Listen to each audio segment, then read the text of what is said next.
the squat position without the block. Really pressing down into the feet, those knees going back behind you. Now, if you're like, Melissa, squat, no thank you, this is another option for you. One of my favorites, if you come down onto your back, and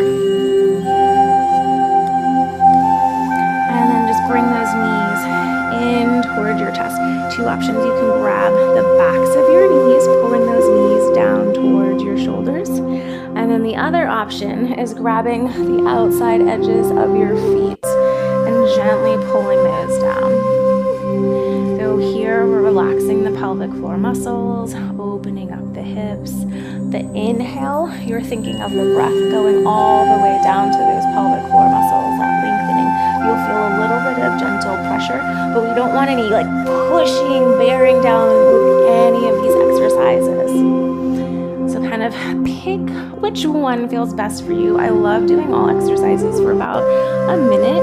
So that way you can really focus on